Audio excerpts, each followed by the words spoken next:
आज हम समझेंगे प्रेजेंट पार्टिसिपल वर्सेस जेरंड। देखिए हमारे कमेंट आए थे लाइक 5 दिन हो गया होगा, 5 या 6 दिन जो भी हुआ होगा कि सर इन दोनों के बीच में कंफ्यूजन होता है। बिल्कुल कंफ्यूजन होगा क्योंकि दोनों टॉपिक ही ऐसा है।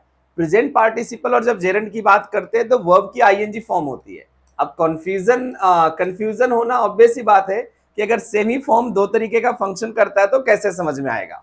चलिए एक एक पॉइंट को मैं समझाता हूं आप लोगों को, ठीक है, उसके बाद हम आगे बढ़ते हैं। चलिए तो देखिए शुरुआत करते हैं कि the present participle and gerund are both verb forms. दोनों का दोनों क्या है, आपका वर्ब के फॉर्म्स हैं in English that and in आईएनजी। ये किस चीज से एंड होते हैं? आईएनजी से एंड होते हैं। एकदम ऑब्वियस सी बात है कि आपको कंफ्यूजन होगा ही होगा, क्योंकि बिना कंफ्यूजन के तो कोई काम ही नहीं हो सकता है, क्योंकि आईएनजी फॉर्म है। But they serve different functions, लेकिन इनका जो फंक्शंस होता है वो डिफरेंट होता है एंड हैव डिस्टिंक्ट यूजेस। कल रात को थोड़ा सा ज्यादा बोल लिया कि आवाज खराब हो गया। चलिए डिस्टिंक्ट यूजेस, और इनके डिस्टिंक्ट यूजेस है, यानी कि अलग अलग फंक्शंस है और अलग अलग यूजेस है। देखिए हमने लिखा है कि आईएनजी वर्ब फॉर्म जो कि आपके प्रेजेंट पार्टिसिपल भी है और यही आपके जेरंड है। यानी कि कैसे इस्तेमाल करेंगे, कौन कौन सा फंक्शंस होगा जेरंड का, कौन कौन सा फंक्शंस होगा पार्टिसिपल का, वो सब समझते हैं। देखिए अब हमने स्टार्टिंग किया है, अभी आपको डिटेल नहीं है, अभी बेसिक पॉइंट में समझा रहा हूं कि दो पॉइंट्स है पार्टिसिपल और gerund. I saw a burning train, a smoking a man is always dangerous, the train was burning, burning is not always bad, smoking is injurious. अब देखिए इतने सारे सेंटेंसेज हैं, अब आपको फाइंड आउट करना है इधर में बर्निंग बर्निंग बर्निंग, तीनों में पार्ट्स ऑफ स्पीच पता करनी है। पार्ट्स ऑफ स्पीच का मतलब क्या जरा समझिएगा। Adjective generally called as an adjective, जो आपका पार्टिसिपल होता है वो एडजेक्टिव के जैसा होता है, और जो जेरंड होता है वो नाउन होता है। अब ये बात समझ में जब आपको आ गई तो आगे आप कंटिन्यू कर सकते हैं। चलिए पहले हम ढूंढ के आपको समझाते हैं कि दोनों में क्या है। I saw a burning train, अब जरा बर्निंग को समझिएगा कि बर्निंग क्या बता रहा है। देखिए जब हम एडजेक्टिव की बात करते हैं तो एडजेक्टिव को ढूंढा जाता है व्हाट काइंड ऑफ से, व्हाट काइंड ऑफ। तो आप पूछिए कि कैसा ट्रेन है, तो जवाब मिल जाएगा what kind of train, burning train. यानी ये जो बर्निंग है वो ट्रेन नाउन है आपका, और इस नाउन के बारे में इस्तेमाल किया जा रहा है, so this is an adjective. तो पहले वाले में क्या हो गया, एडजेक्टिव। एडजेक्टिव का मतलब कि वो फंक्शनिंग एज पार्टिसिपल। नेक्स्ट है the train was burning, the train was burning. अब देखिए ये एज अ वर्ब इस्तेमाल हुआ है, तो अगेन जो प्रेजेंट पार्टिसिपल होता है वही वर्ब के जैसा, यानी प्रेजेंट पार्टिसिपल का यूज कंटिन्यूअस टेंस बनाने में करते हैं, तो ये भी आपका पार्टिसिपल हो गया but working as verb. Burning is not always bad, जलना हमेशा बुरा नहीं होता है। अब देखिए कि जब हम बात करते हैं जेरंड की, तो बेसिकली ये व्हाट और हु का रिप्लाई करता है। क्या हमेशा बैड नहीं होता है, तो जवाब क्या आएगा, बर्निंग। और सेकेंड चीज कि ये एक नाउन है फंक्शनिंग एज एन सब्जेक्ट, और कैसा काम कर रहा है, ये सब्जेक्ट का काम कर रहा है। तो सर अगर नाउन है तो नाउन कौन होता है, जेरंड होता है, तो यहां पर हो गया ये जेरंड। तो आई होप ये 3 सेंटेंसेज में आपको समझ में आया कि दो जगह वो पार्टिसिपल है, एक जगह जेरंड है। आगे आते हैं, a smoking man is always dangerous, एक जो स्मोकिंग करता हुआ इंसान होता है ना हमेशा खतरनाक होता है। अब यहां पर स्मोकिंग आपसे पूछे तो क्या बताइएगा, तो देखिए what kind of man, smoking man, यानी जो स्मोकिंग है इस मैन नाउन की विशेषता बता रहा है, तो अगेन ये एडजेक्टिव हो गया। अब एडजेक्टिव हो गया मतलब पार्टिसिपल हो गया। Smoking is injurious, smoking is injurious, ये तो आप हमेशा पढ़े होंगे, तो यहां पर ये सब्जेक्ट का काम कर रहा है और सब्जेक्ट का फंक्शन करता है कौन, नाउन। और यहां पर चूंकि ये जनरल नाउन नहीं है तो ये आपका वर्ब की फॉर्म है, तो इसको नाम दिया जाएगा जेरंड। आई होप कि ये 2-5 सेंटेंसेज में आपको आइडिया लग गया होगा कि कब पार्टिसिपल होगा कब नाउन होगा। चलिए आगे बढ़ते हैं, अभी हम पूरा डिटेल आपके लिए लेकर आए, आपको टेंशन लेने की जरूरत नहीं है। प्रेजेंट पार्टिसिपल 3 वेज, 3 तरीके से प्रेजेंट पार्टिसिपल का यूज करते हैं।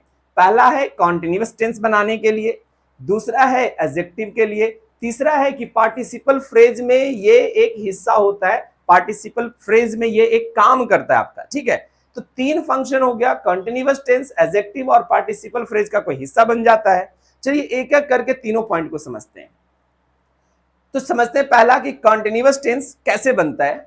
The present participle is used with auxiliary verb is, am, are, was verb to form continuous tense. यानी कि आप प्रेजेंट पार्टिसिपल का इस्तेमाल is, am, are, was verb के साथ जब करते हैं तो वो कंटिन्यूअस टेंस बनाता है। लाइक आई एम रनिंग, मैं यहां दौड़ रहा हूं, शी वाज सिंगिंग, वह गाना गा रही है। अगर दोनों में पूछे कि ये जेरेंड है क्या सर, तो जेरेंड नहीं, ये प्रेजेंट पार्टिसिपल है, फंक्शनिंग नोट लाइक एडजेक्टिव, लेकिन ये पार्टिसिपल ही कहलाएगा, प्रेजेंट पार्टिसिपल कहलाएगा। आगे बढ़ते हैं। एज एन एडजेक्टिव, अभी हमने बहुत सारे एग्जांपल्स देखे, अब देखिए इतना डिटेल्स में। The present participle can describe a noun. क्या होता है कि चूंकि ये एक एडजेक्टिव के जैसा फंक्शन करता है तो ये एक नाउन को डिस्क्राइब करता है। जरा समझिएगा, the running water is cold.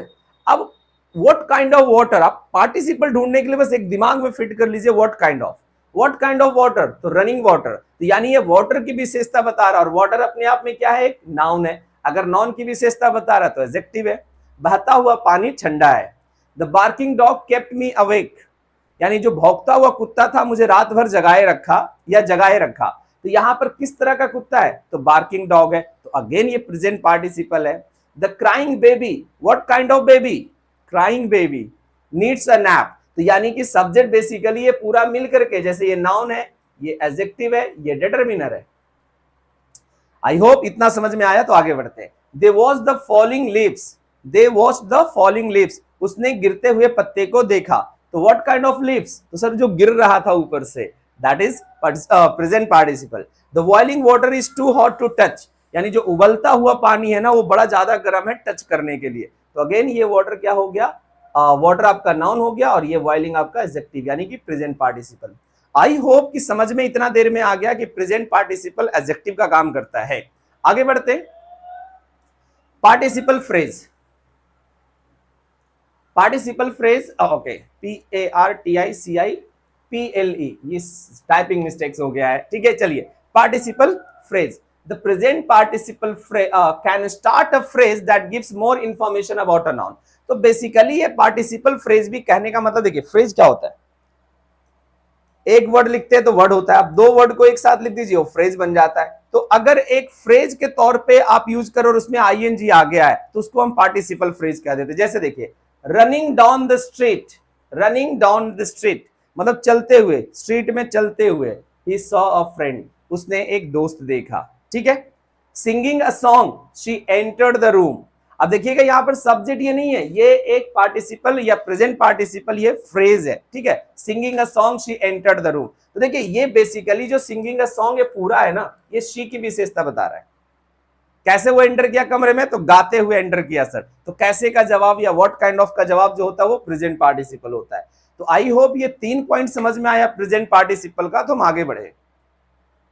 अब आते हैं जीरेंड, कि जीरेंड क्या होता है। In a sentence, a gerund can be used like a regular noun. Being a noun, it can be preceded by the but not a and.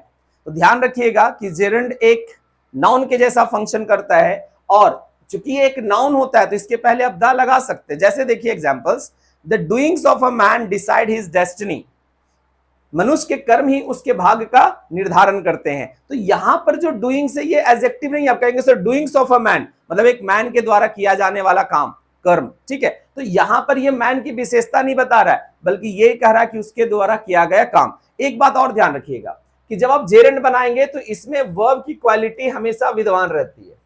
जब आप प्रेजेंट पार्टिसिपल बनाते हैं तो उसकी वर्ब की क्वालिटी नहीं रहती है, बट इसमें आपकी वर्ब की क्वालिटी रहेगी। यानी कि वर्ब की क्वालिटी का मतलब है कि एक जेरेंड अपने बगल में एक नाउन भी ले सकता है एज एन ऑब्जेक्ट, जरा समझिएगा। The coming of computer proved a bone for the Mankind, computer का आगमन मानव जाति के लिए वरदान साबित हुआ। तो the coming of a noun, देखिए कैसे समझ जाएंगे कि ये नाउन है सर, जेरेंड है। देखिएगा, आप दिमाग लगाइएगा द से। किससे दिमाग लगाना है आपको लगाना है द से, कि सर ये जो द है ना, आर्टिकल किसके पहले लगता है। आप बस इतना सोचिए, आर्टिकल किसके पहले लगता है, आर्टिकल लगता है नाउन के पहले। तो सर ये नाउन है, और ये आपका प्रेपोजिशंस है, बाद में फिर से नाउन है, एक नाउन इधर एक नाउन इधर। द डूइंग्स, आर्टिकल कहां लगता है, नाउन के पहले, तो ये नाउन हो जाएगा, ये आर्टिकल हो जाएगा। तो आई होप समझ में इतना आया कि जो जेरेंड होता है वो बेसिकली नाउन के फंक्शन करता है, और जैसे जैसे आप नाउन का इस्तेमाल करते हैं वैसे वैसे आप जेरेंड का इस्तेमाल कर सकते हैं। आगे चलते हैं। Additionally, like any noun, it can be preceded by a possessive noun, noun plus ing और possessive determiner my, our, your. देखिए अब ध्यान रखिएगा कि वर्ब की ing के पहले आप माई लगा सकते हैं, योर लगा सकते हैं, ये सारा कुछ लगा सकते हैं। जैसे आप लगाते हैं ना my pen, my daughter, my school, our notebook, ये सारा कुछ लगाते हैं। तो सेम तरीके से जेरेंड के पहले लगा सकते हैं। और जैसे लिखते हैं ना राम्स बुक, तो भैया आईएनजी के पहले राम्स भी लगा सकते हैं, कोई दिक्कत नहीं। जरा देखिएगा examples. Her coming always makes me happy, उसका आना मुझे हमेशा खुश करता है। तो देखिए कमिंग के पहले क्या लगा है, हर, तो ये हो गया पजेसिव डिटरमिनर। भैया इसके बाद क्या आएगा, नाउन। तो ये चीज भी याद रखिए आप कि पजेसिव डिटरमिनर के बाद नाउन आता है। Next, Rohan speaking showed his arrogance, Rohan की बात से उसके अहंकार झलक रहा था। यानी रोहन से स्पीकिंग का मतलब रोहन का बोलना, रोहन का कहना। पॉइंट समझ में आया, आगे बढ़े हम। Additionally like any noun it can be preceded by an adjective. अब देखिए जैसे आप कहते हैं कि नाउन के पहले एडजेक्टिव लगाते, तो अगर आईएनजी वर्ब फॉर्म है तो उसके पहले एक एडजेक्टिव दिख जाएगा, और जब पार्टिसिपल की बात करते तो खुद अपने आप में एडजेक्टिव होता है। ये दोनों के बीच में डिफरेंस हो गया। Fast driving is dangerous for everyone. अब देखिएगा ड्राइविंग नाउन है, फास्ट यहां पर एडजेक्टिव है।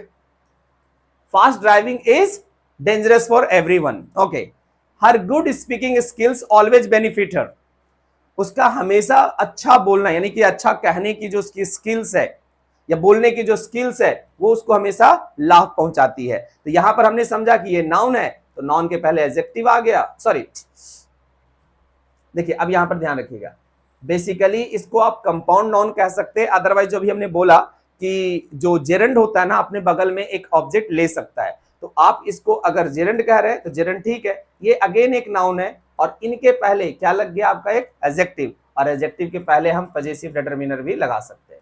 तो पूरा क्लैरिटी आई होप आ गया होगा कि कैसे हम जेरेंड का इस्तेमाल कर सकते हैं। जो जो नाउन का फंक्शन है सेम तरीके से हमने उसको लिखा है। अब लिख सकते हैं ना, her good book, her good book लिख सकते हैं इतना, बस बुक के जगह पे हमने स्पीकिंग लग दी।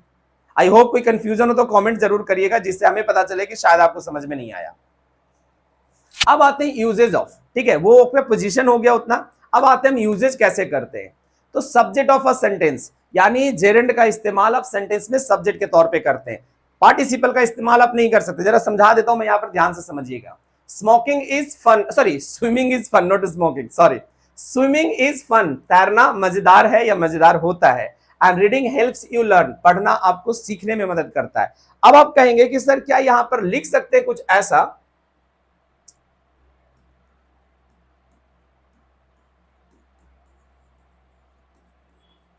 Burning train is moving, burning train is moving, तो क्या ये सर एडजेक्टिव होगा? तो अभी हमने बताया ये एडजेक्टिव नहीं होगा। ध्यान रखिएगा कि ये इसके ऑब्जेक्ट का काम करेगा, क्योंकि ये जेरेंड तो हो गया, बट इसके अंदर से वो वर्ब वाली क्वालिटी खत्म नहीं होता है। यूज तो हम जेरेंड करें। जैसा पूछेंगे कि सर सब्जेक्ट क्या है, what is the subject, what is moving, sir burning train sir, तो ये इसको आप कंपाउंड नाउन का नाम दे सकते हैं। क्या नाम दे सकते हैं? कंपाउंड नाउन का नाम दे सकते हैं, लेकिन वो कभी भी एडजेक्टिव का काम नहीं करेगा। इस बात का देखिएगा, क्योंकि थोड़ा सा कंफ्यूजिंग होता है कि सर कर तो रहा है सर, नाउन की विशेषता बता तो रहा है सर, लेकिन ध्यान रखिएगा कि पार्टिसिपल कभी सेंटेंस में सब्जेक्ट का काम नहीं करता है। तो बिल्कुल कंफ्यूज मत होइएगा।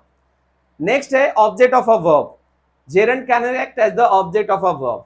आई एंजॉय रीडिंग, व्हाट, तो सर रीडिंग, तो रीडिंग यहां पर जेरेंड है, ठीक है। अब लिख दे रीडिंग बुक, मान लीजिए आप यहां पर लिख दीजिए। अगर पीछे वाले में थोड़ा सा कंफ्यूजन हुआ तो यहां समझिएगा। आई एंजॉय रीडिंग बुक, बोले सर बुक्स लगाइए, आई एंजॉय रीडिंग बुक्स, सर ये तो हो गया, ये नाउन है फिर एडजेक्टिव है। नहीं सर, ये जेरेंड है और ये अपने साथ, चूंकि ये वर्ब भी है तो ये अपने साथ ऑब्जेक्ट लेने का काम कर रहा है। देखिए दही मट्ठा मत कीजिएगा, मुझे ऐसा फील होता है कभी कभी कि मेरी बात में ज्यादा बोल देता हूं, ठीक है, समथिंग लाइक वर्बोस की बहुत वर्ड यूज हो जाता है, तो अब कंफ्यूज मत होइएगा। 2 बार देख लीजिए वीडियो, आसानी से समझ में आ जाएगा। She started crying, she started crying, what did she start, sir crying, तो ये यहां पर नाउन है सर, और ये ऑब्जेक्ट का काम कर रहा है। चलिए आगे बढ़ते हम। ऑब्जेक्ट ऑफ अ प्रेपोजिशंस, तो देखिए वर्ब अपने साथ ऑब्जेक्ट लेता है, प्रेपोजिशन अपने साथ ऑब्जेक्ट लिखता है। तो gerund can act as the object of a prepositions. He is good at painting, तो ये जो पेंटिंग है ये जेरेंड है, ये प्रेजेंट पार्टिसिपल नहीं है। मैं बार बार ये शब्द बोल रहा हूं आपको। एट प्रेपोजिशन है तो हमको पता है कि सर प्रेपोजिशंस के बाद एडजेक्टिव नहीं लिखते सर, प्रेपोजिशन के बाद क्या लिखते हैं हम, नाउन। तो कभी कभी तो कोई चीज आपको मन को पहले बताना पड़ता है कि नहीं भाई ये ऐसे होता है, पहले इसको हम ऐसे समझ ले, ठीक है। She is interested in learning, वह सीखने में रुचि रखती है। तो आई होप ये चीजें समझ में आई। अब आते हैं कॉम्प्लीमेंट ऑफ अ सब्जेक्ट। अब देखिएगा सब्जेक्टिव कॉम्प्लीमेंट होता है कभी, जैसे आप लिखते हैं ना आई एम अ टीचर, अगर कोई आपसे पूछे कि ये क्या है, टीचर क्या है, तो ऑब्जेक्ट नहीं है, इसको हम कहते हैं सब्जेक्टिव कॉम्प्लीमेंट। रीजन, ये सब्जेक्ट के मीनिंग को पूरा कर रहा है। तो चलिए जरा समझिएगा, हिज हॉबी इज पेंटिंग, तो हिज हॉबी इज पेंटिंग, तो ये जो पेंटिंग है ये ऑब्जेक्ट नहीं है, ये इज वर्ब के मतलब इज वर्ब को मीनिंग को पूरा कर रहा है और ये हॉबी के बारे में बता रहा है, तो इसको हम कहते हैं सब्जेक्टिव कॉम्प्लीमेंट। देखिएगा अगर कॉम्प्लीमेंट पे कोई इशू हो ना तो आप हमें वो करिएगा, कमेंट करिएगा, ठीक है। पुरानी वीडियोस हैं बट मैं आपके लिए न्यू अपडेटेड वीडियोस इस पे बना दूंगा कि कॉम्प्लीमेंट क्या होता है और कितने तरह का कॉम्प्लीमेंट होता है। चलिए, हर फेवरेट सब एक्टिविटी इज डांसिंग, उसकी फेवरेट एक्टिविटी क्या है, डांसिंग है। उसकी पसंदीदा गतिविधि क्या है, नृत्य करना है, डांस करना है। तो हम कॉम्प्लीमेंट के रूप में भी जेरंड का इस्तेमाल करते हैं। आई होप कि ये सारी चीजें आपको बेहतर तरीके से समझ में आ गई कि जेरंड क्या होता है, जेरंड का फंक्शन क्या है, कैसे उसके पोजीशन होते हैं, पार्टिसिपल क्या है, पार्टिसिपल कैसे लगता है, ये सारी चीजें आपको समझ में आ गई। वीडियो को शेयर और चैनल पर पहली बार आए तो चैनल को सब्सक्राइब जरूर करिए, लाइक वाला बटन जरूर दबाइए अगर आप देखते हैं तो। Thank you.